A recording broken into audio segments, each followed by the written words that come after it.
Welcome back to week 2 of Duce. Joined as always by Kevin Duce and our good friend Matt McCumber. What's happening, guys? What is up? I'm just about the greens, as in dollar bills, y'all. Dollar bill, y'all. And Matt, maybe not so much dollar bill, y'all, for you last week. Plenty of red is what I'm seeing. But you know what? As me and Kevin mentioned on last week's, 2 days ago on Keeping It Orange and Blue, you may not have won in your picks, but you won at life last weekend. So Yes, sir. that's even better. I was predisposed for the week, but no, I had an unbelievable time coming back to Champaign for our 20th reunion of the Final Four team, back-to-back Big Ten champs, national runner-up. It was just unbelievable. Josh Whitman, Brad Underwood, they rolled out the red carpet, the varsity eye, really first class the whole way through. It just wasn't – the players said it, the former coaches said it, Bruce Weber, Jay Price. We all were talking about it. Like it was top-notch. So really, really appreciate them. Just welcoming us back with open arms. It was so good seeing all the guys and people that you spend basically every day with for a whole year. We have games on Christmas, we're practicing Christmas Day, Thanksgiving, whatever it is. It was truly a family. So it was a great experience. Did you guys get to run into or see any of the current squad? Yes, a little bit. We saw them before the game while we were on the field, and their current team was down there as well. So they kind of mingled and mixed. I know there's a picture out there with Darren Williams, D. Will with the team this year. So I think they had a little chance to chat a little bit. So were they smoking Marlboros or Camels? Thank you. Straight Marlboro Reds, the Cowboy Killers. I was gonna say not sure, and they all had matching orange jumpsuits, right? All of them, all of them. I mean, 20 years ago it was a wild time, but they had a great program for us on Saturday with the luncheon, and we got to tour Ubben and the new facilities and the State Farm Center, all that good stuff. Top notch, the new facilities. You a fan? Oh yeah, it was great. It was the first time I had been in there. I will say though, they left the laundry room the exact same. Well, the washer and dryers was the exact same from 20 years ago. That's priorities. Yeah, exactly. I did a lot of laundry in that room. Typical men, right? There you go. Yeah. Let's fix this all the same, but washer and dryer, let's leave it. Yeah. It's unbelievable. I mean, there are 4 hyperbolic chambers in there for the players. They got ultra red light, violet, whatever you're going to call it, saunas. They have a cryo machine. Like they have no excuse. They have everything they need to be successful there. And I did talk to Coach Underwood at the tailgate before, and he said, you won't even believe it. He said it's the best in the country. And I mean, I haven't seen a lot outside of that, but it's got to be top 5 or 10. And Kev, you had an awesome week last week with your picks, 5-1, including your lock. You're having a hell of a run here. This is season 3, and you've got quite the win percentage here. What are you, almost near 60%? Yeah, it's getting close. Yeah, it's a little luck. I mean, Matt had a lot on his plate going into last week, and I'm not sure if he looked into any overs and unders. I hit on a couple over-unders last week, which were really nice there. It's just, these games are tough. I know Matt and I talk offline, and these, Matt, you talk about all the time. These are not the games you're typically playing on a Saturday, right? These are the hard games that are tough to pick, and I'm getting a little lucky, I guess. Getting little reads. I have little formulas that I believe in. It'll change. I mean, I'll have some losing weeks for sure. I just hope it's not this week. So. All right. And I will say the one game I actually put my hard-earned money on was Miami. I got them at plus 106, $500 I put on them, and I took Kev's advice, and it came through for me. So I appreciate that, and Yeah, just I think that Notre Dame's probably overall the better team, but you got a freshman quarterback making his first start on the road, and he played well. It just, like it's just a tough. And hey, listen, kudos to Miami. Those fans came out. They look like 1980s, 1990s Miami. So just needed to watch the first series and see how Miami was on defense, and they were flying around. And I said, okay, I'm good. Yeah, their defensive line is really good, really good. And State of Florida made a big showing last weekend. Miami, Florida, Florida State all winning. USF beating Boise. Yeah, crushed them. I mean, imposed their will. Yep. Yeah, former Illini assistant coach, the Ginge Magic, is working his magic down there in Tampa with South Florida. So let's get to it. Just remember, this is a betting gambling podcast. So I've got a couple quotes here before we start. The house always wins. Never gamble when you need money. Only bet with money you want to lose.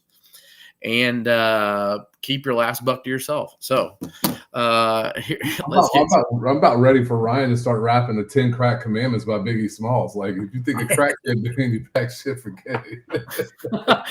I'm ready. Let's do it. So, first game on the docket. Iowa State. Iowa State's a 2.5-point favorite, correct? That's correct. Okay. So, and this game it's got to be in Ames then, right? That's correct. Okay. So 2.5-point favorite at home. We saw Iowa State, sloppy game in Dublin, but of course, first game of the year, rivalry game. I think Matt, their head coach, Matt Campbell, needs this one. And look, I think it's a big game for Kirk Ferentz. We'll start with you, Kevin. What is there something on the line for Kirk Ferentz for all-time winning? Yeah, I believe it's either tie or break the record for all-time wins by a Big Ten coach, right? Yeah, so there's a lot on the line here. So we'll start with you. What say you here? It's a weird game. It's 41.5 is the total. It's the first time in like 9 years that this game has ventured into the 40s for an over-under, which is kind of crazy. I'm surprised it hasn't been bet down. I still would kind of lean on the under here. The challenge for me here is when I look at these games, and I look at what's happening here, is I look at environments, I look at quarterbacks. I got a more experienced quarterback. I get a home team. It's less than a field goal. I really like that. If this is 3.5, I probably would take Iowa here. I think this game ends up being something like 17-14. These games sometimes have weird scores. A couple of years ago, I think it was like 18-16 or something like that. This game could be 19-16, something crazy like that. Gronowski, new quarterback for Iowa. They didn't look so hot last week, man, and they weren't playing anybody. Give me the Cyclones here in a close one in a field goal game. I'm not rushing to the bank with this one. This is not one I would go to the window with. If anything, I might tease the over/under up.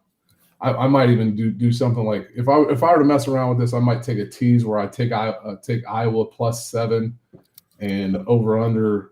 Take the under at like under 45. I think that'd be a decent play. You probably get about even money on that. You think, Matt? Yeah, I think so. I think what's it at 41.5? Yeah. Okay. Yeah, I'd like to take the spread. I'd like to take the spread and the over up 4 points each in a teaser. Each way. Yep. And take the under, take Iowa there as a dog. I'm gonna take the Clones. I think they win by a field goal. I'm right there with you. I'm gonna take the Clones too. I won't read it. Oh, wait, let me change my pick. Matt's following me. Yeah, right. I know. I was about to say, I love this logic, Matt. Just follow. I love it. Kev's exactly right, though. You get the better quarterback. Gronowski last week, 8 of 15 for 44 yards against the University of Albany. He's going to have to do better than that. Now, Iowa State's secondary can be got a little bit. They've been a little shaky, but with those stats, I mean, you got to put up 250 yards on them. I don't see him doing that, especially in Ames. Rocco Beck last week, 19 of 20, school record, 95% completion percentage. Now I know they're playing South Dakota, so a little different, but I'm with Kev here. This is a low-scoring game. Winner of this game has scored 20 or less points in 5 of the last 6 contests. 20 or less, and they won. 83% of the last game. So I'm going to take the home team. I always like it under a field goal. Give me the Clones. Yeah, this is always just an ugly game, and we'll see if Matt Campbell and Iowa State can get to 2-0 and get some of that Iowa monkey off their back. I know this. I won't be watching it. Yeah. I got something else going on. Is it 11 a.m. kick? Okay. Yeah, I'm trying to think. Yeah, it's probably a beautiful day to go to the park or something. So in the next game here, we've got Baylor, SMU, 2.5 point spread here for SMU. I know this. I think Rhett Lashley's got an amazing program going right now, and I'd be shocked. I'm gonna be honest. I think it's gonna be tough to keep him there. If Arkansas's spot, because he's an Arkansas guy. So we'll start with you on this one, Matt. Do you think Dave Aranda and the Baylor Bears can steal this one against SMU? It should be a bounce back for them because of their performance last week against Auburn. They were not good. Their defense, if you would have ranked all the teams in the entire country, they would have been bottom 10 of defensive efficiency, and what they gave up last week versus Auburn. They were absolutely awful. I think Auburn scored 38 points. Yeah, not a ton of points, but it wasn't like a 56 to 60 point game. But their defense just was gashed the entire time. And this game is all about tempo to me. Tempo. All these teams, both these teams like to hike it within around 20 to 22 seconds. So I think this is going to be very high scoring, even though Dave Aranda is a defensive guy. I just don't see Baylor being able to catch up with SMU here. I think SMU is going to win in a track meet. Again, you got a home team, less than a field goal. Yes, Baylor should be better. Yes, it should be a bounce back. I just don't see him being able to keep up with them. Back-to-back 11-win seasons for SMU. I'm going to take Red Ashley and the Mustangs on the Hilltop -2.5. Yeah, here you got my thing here is I like to go with home teams. I like to go with quarterbacks and figure these things out. If I get the better quarterback and I get a home team, I'm there. I don't necessarily know that I get a better quarterback here. Robertson's been pretty solid for Baylor, 28 touchdowns a year ago, threw for 400 against Auburn last week in a loss. But the defense was a sieve. Now, granted, SMU didn't look all that great against East Texas A&M, but their defense was solid. In that game, I believe they held East Texas A&M to 3 points for the first 3 quarters. If you could slow down Baylor at all with SMU's offense, I like that. The over-under here is 64.5. I'm kind of leaning a little bit the under, despite what Matt said here, but 64.5, less than 3 points. Give me the home team. Give me the home team with the better quarterback, the team on a roll, not licking their chops, licking their wounds. I like SMU -2.5. I'm with Matt here. So. Yeah, we got St. Dominic's Rosary, our guy, tuning in, saying, if you noticed last week, very few favorites covered the spread. That's true. So and our Keeping It Orange and Blue AI said Illinois did. That's right. They sure did. AI. And there were a lot of unders, too. There were. What's up, Brendan? Thanks for tuning in, buddy. The right spots for the overs, like Tennessee, Syracuse. Yeah. Yeah, I'll be honest with that. Baylor, that shocked me. They came on so strong last year. To see them lay a dud like that in week 1. And it's the second year in a row now. Baylor is showing that the defense is not there. The offense is ahead of the defense. This is Dave Aranda. This was the defensive coordinator at Wisconsin and LSU, where he had nationally ranked defenses. Not making a whole lot of sense to me. No. So this is another border battle here, a border war. KU, Mizzou, you think basketball, some of their great basketball rivalries. I think KU, Mizzou also was a Big 12 title game back in 08. 07. Like Mark Mangino and Chase Daniel, battling each other. Riesling. Yes, Reason. That's right. That's right. It was. I remember that game in Arrowhead. It was pretty good. So Mizzou, a 6.5 point favorite, probably because it's in Columbia. But Jalen Daniels is back. I thought he was out of eligibility, but apparently he still had another year. 6 years. Yeah. So Jalen Daniels is back. He's a guy who's just always dangerous. You don't know what you're going to get out of him, but he looked pretty good in his first game. Mizzou, a new look, new quarterback. But being at home, obviously, 6.5 point favorite here. We'll start with you, Kevin. Can the Jayhawks get within that number there? They can, and here's the reason, and a couple reasons why. First of all, their defense is much improved this year. Much. Playing really good defense. Now, granted, they didn't really have much competition last week. If I recall correctly, they play Wagner. But the week before, they played Fresno State. They've given up 2 touchdowns all year. Missouri's defense is really pretty good, too. I think Missouri's defense is ahead of their offense. Obviously, put up 62 on Central Arkansas. So one of the leans I have here is in the under at 51.5. So if I'm leaning under on a 51.5, any of the wise guys will tell you that a 6.5 spread is too big. And so just on that alone, I'm going to stick with the number here. I'm going to take the veteran quarterback Daniels for now. But I think Purville is pretty decent. I think Missouri is a really good football team. I think Kansas is probably looking – obviously started preseason ranked. I think this team is ahead of where last year's team was, obviously. Give me the Jayhawks just because I can never bet Mizzou. But this is a border – they're fired up to play this game. And they're fire-ass hot. It's not the game day. I mean – that place is going to be loud and violent. I'd like to know the over-under on arrests in the parking lot or stuff like that. Anybody who's been to Illinois Missouri game understands this. Their fans or whatever. But yeah, give me the Jayhawks plus 6.5. Man, Kev, I know you're going to hate me on this, but I'm rolling with Kev on this. I agree, especially rivalry games this heated. 6.5, way too many points for me. To Kev's point, you have a Kansas defense much improved. They're starting off as the team they were trying to be last year. Yes. And they think they can get there. Illinois put a wrench in those plans last year, and then Jalen Daniels got hurt, and it was kind of all downhill. This is the first time he's been completely, as far as we know, healthy for them. And he's got 7 TD passes in 2 games. Yes, I know the competition, but in a rivalry game like this, when you're out for blood, this is going to come down to the trenches. I think both D lines are very good. Both defenses are very good. I love the under here, as to Kev's point. And when you're going to take an under at 51.5 points, 6.5, way too many. So I think KU finds a way on the road in a tough environment to get it done. To Kev's point, taking the better quarterback here. And Kansas is going to come in trying to make a statement. It's Big 12 SEC. We're back. This is the team we should have been last year. Give me the Jayhawks. All right.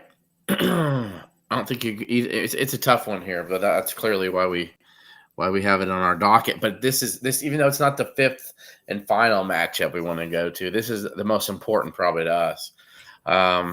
Illinois heads to Durham to play Duke. The line I thought moved up. Is it 2.5 as of this moment? Last I looked, yeah, I'm pulling all these off of ESPN Bet this year. Okay, much easier for me than going scores and odds. So because I knew it was 3 like a day or 2 ago we were talking about, and it's fluctuating back and forth. That's not okay. Yeah. All right. So Illinois, number 11, the highest AP poll they've been in many moons. And they're heading to take on Manny Diaz's Duke squad that's got Darian Mensah and all $4.5 million. He's got some fun weapons and toys to play with out there on the outside in the wideout position. But Illinois, can they use ball control and pound the rock? Maybe you see some barge package. I think Duke's defense would not be able to handle Illinois' running the ball like that at them. I think it's going to be ball control against this high power offense. Matt, we're going to start with you. Can Illinois clip Duke and cover the 2.5?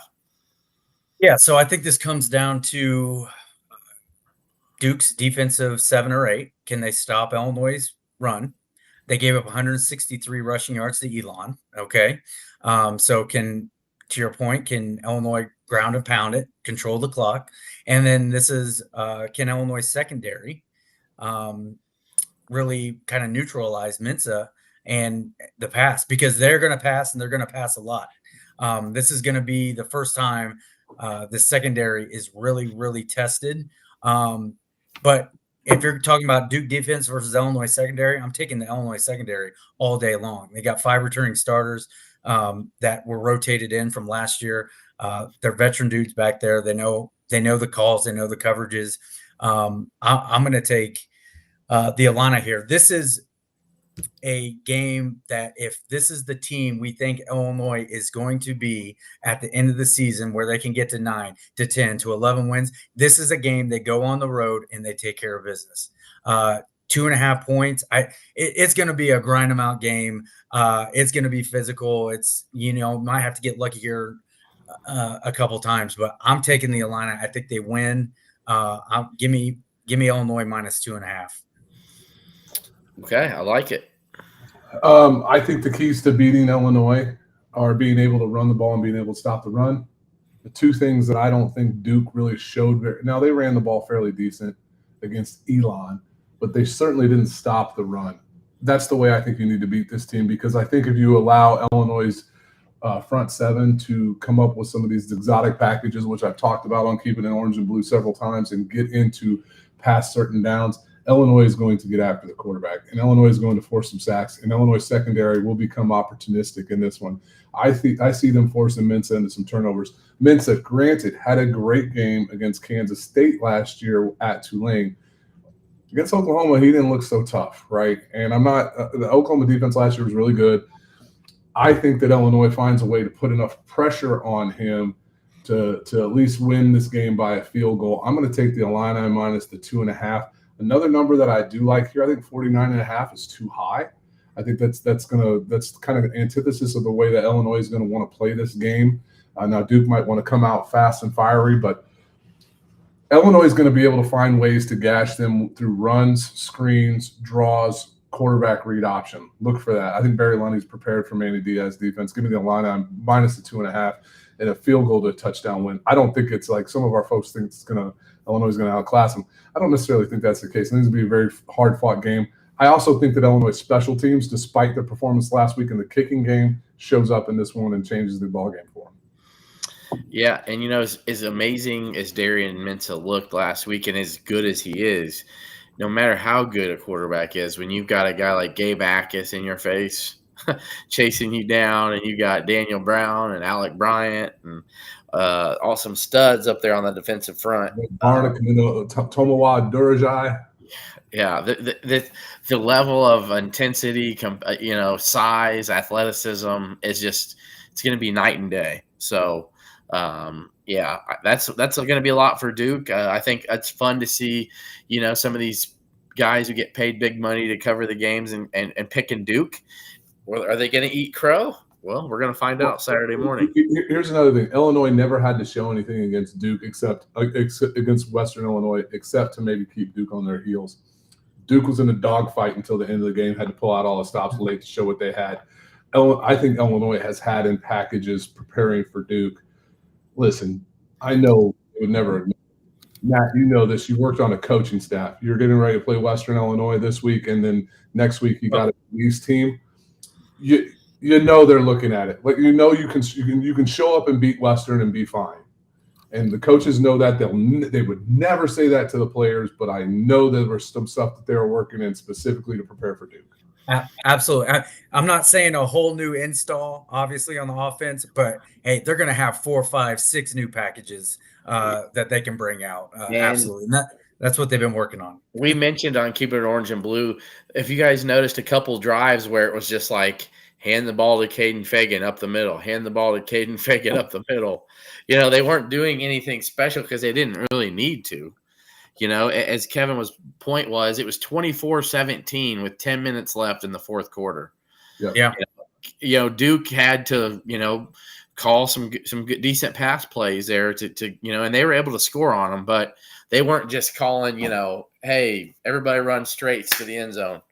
Like they were having to get into some stuff that they're probably going to use against Illinois. So and Duke's defensive philosophy is going to be to get after Altmaier. I think this is where you have a third-year starter, a guy who's playing in his fifth year of college football, is prepared, is ready, he's not going to throw the ball into trouble. Like he rarely threw interceptions last year. He didn't throw anything remotely close last week for an interception. I think that he is going to, as long as Illinois does not turn the ball over off of some of these exotic blitzes that Manny Diaz is going to run at him, I think Illinois will be fine. The 3-man front, yep, the blitzes will be coming from the corner and all over. Yep. So Michigan and OU is the final game of our matchup docket here. OU is a 5.5-point favorite in Norman. I'm sure Kevin will be paying close attention to that if it's not a noon kick. Is it, or 11 a.m.? No, it's a night game. I'll be at a 6:30. Okay. And we can't do home dog in prime time, so because we'll save that for a minute. Oh, okay. All right. So let's see. This goes back to Kev. Can Bryce Underwood show up in Norman and have a pretty much a welcome to America, welcome to the limelight? If you can go and stun Oklahoma there in Norman and show out Bryce Underwood, that'd be a real welcome party. So what's your take here in this one? Hell no, he can't. He ain't winning that game. Now, listen, that being said, 5.5 is a big number on a number that's been bet down to 44.5. I think it's closer to 50. It's all the way down to 44.5. I was leaning on the under. This was going to be my pick. It was 47.5 a day and a half ago. That number's all been bet down to 44.5. That number worries me a little bit too low. This is going to have a lot of the Iowa State game where I would probably tease this game in both directions. I like Michigan to cover here. I like Oklahoma to win. I think that 5.5 is too big of a number on a 44.5 over under now.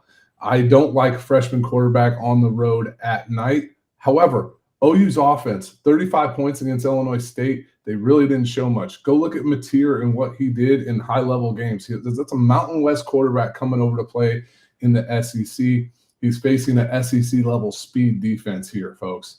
This Michigan defense is really damn good. And if Michigan wins this game, it will not be because of Bryce Underwood. It will be because of their defense. I don't like Bryce Underwood playing under the lights in Norman. That place is going to be loud. They are super excited for that down here. But give me Michigan plus the points, but OU to win, and I'm still leaning on the under. I think this is a 17-14, 21-17 game. This has got a little bit of that Texas-Ohio State game coming into it. I don't buy any quarterback right now to be able to step up in this game, and I really don't buy Mateer to do it because he's playing against such a damn good defense in Michigan.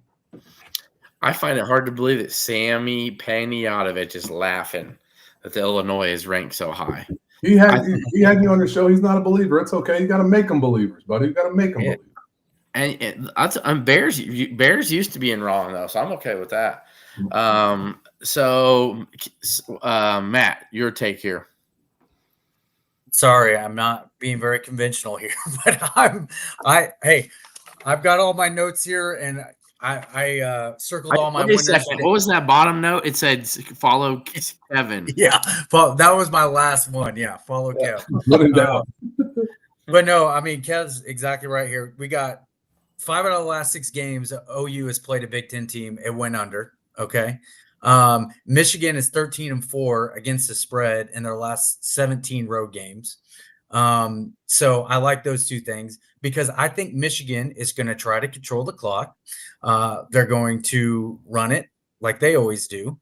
And I think they're, take the ball out of OU's hands a little bit and just try to play Big Ten smash mouth football. We'll see if it works.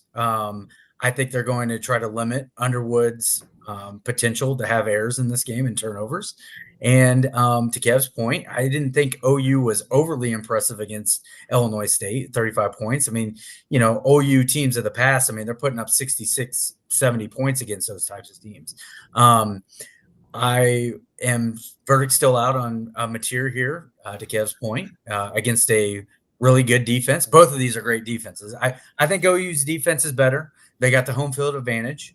But it's crazy because I have on my sheet 21-17 OU. And I know Kev just said it, but I think this goes under. I think 5.5 is too much. And I'm taking the Wolverines here on the road. Right. SCR, I want to comment on you, buddy. I appreciate you always chiming in, brother. We always appreciate you. He says this is Oklahoma's Super Bowl. I would challenge that a little bit with the team LSU coming to town, with a team that plays Texas, with a team that has Ole Miss coming to town later in the year, with a team that goes to Alabama, with a team that has Missouri. I mean, OU's schedule at the back end is just really, really brutal. However, it is their non-con. Like, fans get excited for big-time non-conference games, and they are going to show out game day there at night. I don't see any way that Michigan wins, but I believe in Michigan's defense good enough to keep it close. So, yeah, and to that point, I won't say Super Bowl, but I'll say this is a very big game for Venables because you lose this game potentially. To Kev's point, the schedule is just a monster. So it's one of those, if they have any aspirations of doing anything, you got to win this game. They have Auburn, Texas, South Carolina, Ole Miss, Tennessee, Alabama, Missouri, and LSU left on the schedule. Yeah, a much improved Oklahoma team could finish 6-6 this year. You know what I mean? Right, yes, absolutely. And it's like the schedule, but it's not Florida's schedule. Florida's schedule is just as tough. I think Florida may be the toughest, but yeah. SDR's time in 21-10, Matt. Maybe we should have just went with the under, brother. Yeah, right. So Matt, you know what? We're getting the good luck rolling, and just in case you may follow Kevin's lock, we're gonna go with you for. I'm just kidding. You can go with me. I got you one. No, we are going to start with you. Okay. So you go ahead and get us rolling. I'm going to go out to the West Coast, and after last week's performance, I am taking San Jose State late night. No, I'm kidding. I know. I am taking the USC Trojans minus 28.5 versus Georgia Southern. And Georgia Southern went to Fresno last week and lost 42-14. Oh, and check this in my veins. I love this pick. USC beats Missouri State 73-13. I think Lincoln Riley's out there trying to make a statement. He does not care. He's going to try to pass all over this team, run through a brick wall. 28.5. Maybe it's a trap, but I saw this more at like 35.5. So I'm going to take USC 28.5 at home. And, I really hope they can score because this could get out of hand in a hurry. Georgia Southern. All right, Kev. Yeah, there are a couple games that I looked at that I liked. I really like USF getting 17.5 against Florida. That number's too big, folks. That's not my lock, though, because my lock has to have something special about it. My lock, I need a home team. I need them playing in prime time, and I need them to be a dog. My home dog in prime time, which worked last week, it will work again this week, in my opinion. Mississippi State catching 6.5 against Arizona State. Now, listen, I know Mississippi State's coming off a bad year record-wise. More cowbell? Give me more cowbell, absolutely. But look at this. This is still a Mississippi State team that a couple years ago was playing Illinois on a January 1st bowl game. That team is still recruited at close to top level, mid-level of SEC. I'm not a buyer of Arizona State right now. I don't think they looked that good last week. I got Mississippi State catching 6.5 at home at night. Rabid fan base in the Southeast. Give me the Bulldogs plus 6.5. I like it. And you know what? And Cam Scattaboo's not coming out anytime soon for Arizona State. So, no. Hey, it's got a little bit of the Boise feel to it, right? Boise didn't look the same without their horse, right? So. Yeah, that's right. Yeah, they definitely didn't. So I'm 1-0 with my pick every week. I do at least one. I do my one pick for the lock. I got Toledo covering against Kentucky last week. It was a 9.5, and they lost by 8. So this week, I'm thinking, what do I need? I want a team that maybe we thought would perform better, that's better than we think against a team that looked really good, but maybe they're not as good as they looked. So I'm picking Syracuse at home over UConn. It's 6.5 point spread in the Carrier Dome. I think UConn, while better with Jim Mora Jr. as their coach, he's really turned that program around to be a low-tier bowl. But Syracuse has a ton of talent on that team. They got they showed up more in the second half against Tennessee. But, again, they played Tennessee, and they lost by 3 touchdowns. So I think they definitely are going to come home. They're going to be angry. They're going to be fired up. And I think they're going to put one on UConn's ass in the Carrier Dome. So that is my pick this week to cover 6.5 at home. So I feel pretty good about that one. With your thoughts, boys? I like it. I also like Clemson, 33.5 against Troy. Against Georgia Tech, yeah. No, Troy. Hey, Colorado had Georgia Tech right where they wanted them. Just ask Dion, man. They were right there. They had them. And they just let them off the hook, man. And another sneaky one is Charlotte, who is meant to do some good things this year. They're playing North Carolina, and I know North Carolina is playing TCU different, but North Carolina's defense, I mean, what are you doing? Atrocious. And Charlotte is coming off a tough loss where they kind of got embarrassed. I'm thinking they're reading the press clippings a little too much, and I think they'll be a lot better versus North Carolina team that they got a lot to prove. So I think it was at 21.5. So to me, I think that's just too many. I'm going to be honest. I think Middle Tennessee is going to cover the 28.5 at Wisconsin. So maybe. Ohio catching 3.5 at home against West Virginia too. That's an interesting game. Ohio easily could have beat Rutgers at week 1. So they could have. And West Virginia Rutgers probably about the same for me. They get them at home. Another game I like that's sitting out there. This Matt will appreciate this one. I kind of hate it, but listen, when you lose to Tarleton State and then you got to go play at a mad Kansas State team that Chris Kleiman's been in that team's ass all week. 17.5 points. I don't think Army keeps it that close. Army fell off that bad in 1 year. Oh my gosh. Well, it's the same thing as what I talked about with Cam Scatterbo, Ashton Genty. They relied so heavily on the quarterback. His name eludes me here. That's a big loss. So, and SDR, I don't know what you're getting on Utah versus Cal Poly. I can't even get them on the board. I don't know what number you got there, buddy, but that number's gonna be big. Oh man. UCLA. Whew. Yeah, what about UCLA and all that money to bring old Nico out to LA to lay that dud last man?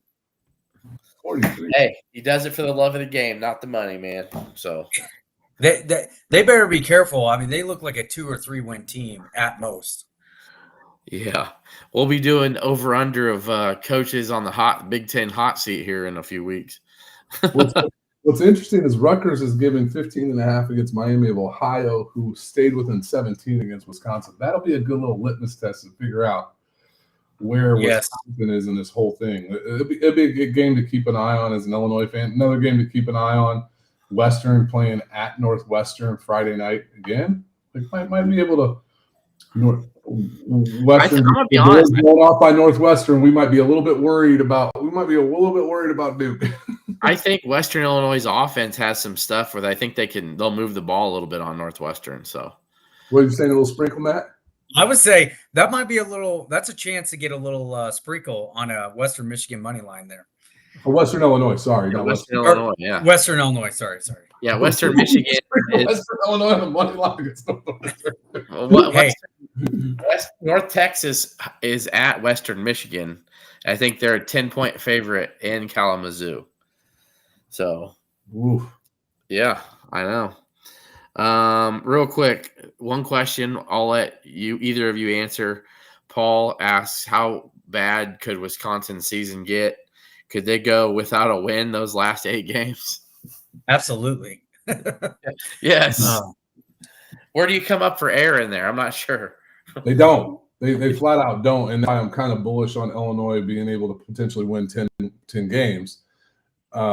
Is that their schedule is so brutal. I see them that the potential 3-7 come to play Illinois. And when Illinois rolls our game, I'll be in attendance for the Madhouse. I'd love to see jump around with only Illinois fans in the building. Their schedule is so hard. They've got a game this week they should win. Then they get Alabama. I think then they get Maryland now. Maryland, like, holy crap. Washington. Maryland, yeah. That dude looked legit, dude. If you can find a way to score against Wisconsin, that offense looks terrible. Miami of Ohio is a bad MAC team, and it was 17-0. Yeah, 17-0. Yeah, that's what happens when Billy, their starting quarterback, Billy Edwards Jr., who they got from Maryland, left in the first quarter with a soft tissue injury. So, hey, Matt, sorry. Missouri's starting kicker out for the season with torn ACL. Gives us a little more hope in that Jayhawk spread. Yeah. Thanks, Russ. I mean, this is a great look ahead spot for Wisconsin against Middle Tennessee. I'm not saying Middle Tennessee is going to go in there and win, but you got Alabama coming the following week, and I don't know how focused they are on Middle Tennessee. Not saying they're going to win, but I just could tell you, I'm that game. It's a FS1 game, so Mark puts you to sleep. Helfrich is probably on the call there, so I'm not going to pay attention to that one. Mark. No offense. I think I'm happy for her that she's got successful comment. I'm not a big Lisa Byington fan, to be honest with you. I don't. Austin P beat Middle Tennessee State by 20. Okay, that's a problem. Hey, all right though. So I said Middle Tennessee to cover. Cover the 28.5. I don't see it happen. That was not my pick. It was Syracuse. It was a Syracuse in the Carrier against UConn in the Carrier Dome. So, with that being said, you guys, we're after the 10 o'clock hour. We appreciate everybody who's tuned in here. Week 2 of Fade the Duce. Matt, first time ever 5 agreements. Yeah, I think so. 5. I didn't realize that you agreed on every one of them. Okay. It was not planned. Sorry. I'll try to do better next week. Maybe I need to do better. We'll figure it out. Yeah, right. Matt, you're a hell of a liar. I like it. This, all right. This is truly the litmus test. Yeah. How do you know a man's in sales when he can look you in the eyes and lie like that? I like that. That's great. Hey, come on, man! You're just sitting on both our professions, man. No. I saw your reel earlier about being a salesman. I like it because you're gonna get told. Tell me this in. You're gonna get told no way more than you get told yes. So you got to get used to rejection. I know. So we appreciate everybody tuning in here. If you haven't subscribed on our YouTube channel, please do at 200 columns, and you can just search Keep It in Orange and Blue /Fade the Duce. So hey, thanks. I said it on Monday night, Ryan. I'll say it again here for those folks who are watching. If you want to go to the Western Michigan game next week, where can you find that at? Where is it? Tick Pick. Get your tickets now because Illinois wins on Saturday. Ticket prices are shooting up, and Matt and I are in agreement. We think Illinois wins on Saturday. So, and you know what? Yes, I agree. Oklahoma State covers at 28.5. And Matt, you know what's cool about Tick Pick? What is? There is no fee for the buyer.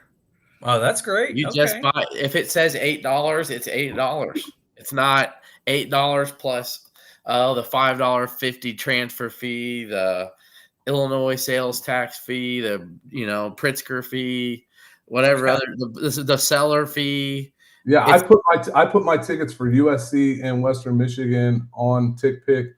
I put them on for $50 for the Western Michigan. My 2 seats are great seats, 10th row, 50-yard line, east balcony. I asked $50 for them through Tick Pick, so Tick Pick tells me they'll give me $42.50 for them. So I'll tell you this: $7.50 to the seller is still less than StubHub, SeatGeek, Vivid Seats, all those. So absolutely. Yep. So we appreciate it. Thanks again, Matt. We'll be back next Wednesday, week 3. Obviously, if Kev does well, you're going to do well. So can't wait. A great show next week. Yeah, everybody's going to be happy. We're going to have whiskey and ice in hand, man. All right. So right. Little Yeah. cowbell. Little cowbell. All right. Swallow me out.